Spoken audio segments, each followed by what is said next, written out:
नमस्कार, मी नेहाज किचनमध्ये तुम्हा सर्वांचं स्वागत आहे। आज आपण बनवणार आहोत साखर आंबा। चला तर मग सुरुवात करूया। साखर आंबा तयार करण्यासाठी मी बदाम या जातीचा आंबा घेतलेला आहे। तुम्ही या जागी तोतापुरी सुद्धा वापरू शकता, कारण हे कमी आंबट असतात।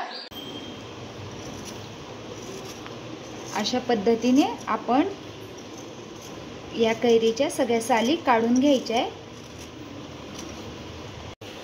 आपण सगळे कैऱ्या व्यवस्थित सोलून घेतलेले आहे। आता आपण हे खिसून घ्यायचे।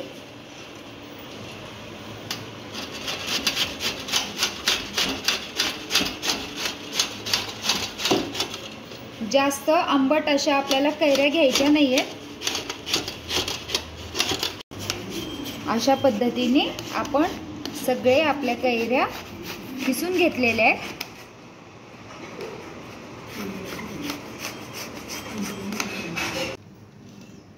आता कढई आपण तापत ठेवलेली आहे, त्यामध्ये आपण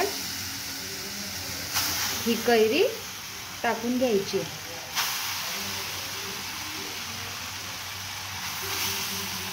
आता यामध्ये आपण वजनी अर्धा किलो साखर घेतलेली आहे, ती यामध्ये घालून घ्यायची।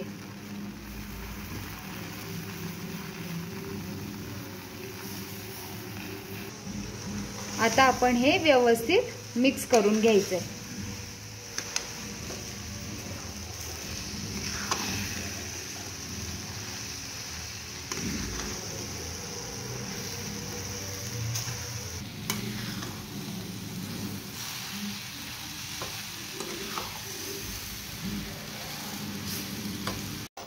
आता आपली कैरी या पाकामध्ये शिजत आहे। आता या स्टेजला आपण यामध्ये अर्धा चमचा विलायचीची पूड टाकून घ्यायची आहे। याच्याने फ्लेवर एकदम छान येतो आणि एकदा व्यवस्थित मिक्स करून घ्यायचं आहे।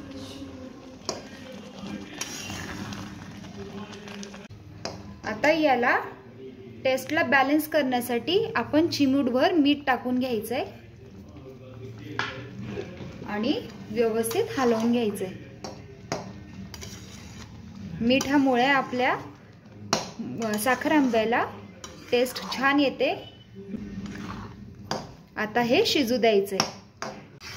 साखर आंबा आपला शिजतोय, ते मध्ये मध्ये आपल्याला व्यवस्थित हलवत राहायचंय, जेणेकरून आपला साखर आंबा तळाला चिटकणार नाही। आपला साखर आंबा आता तयार झालेला आहे।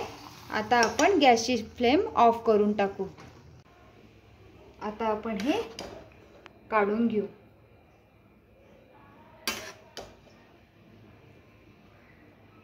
तुम्ही पाहू शकता, एकदम रसरशीत, एकदम सुंदर असं आपला गुळ आंबा तयार झालेला आहे।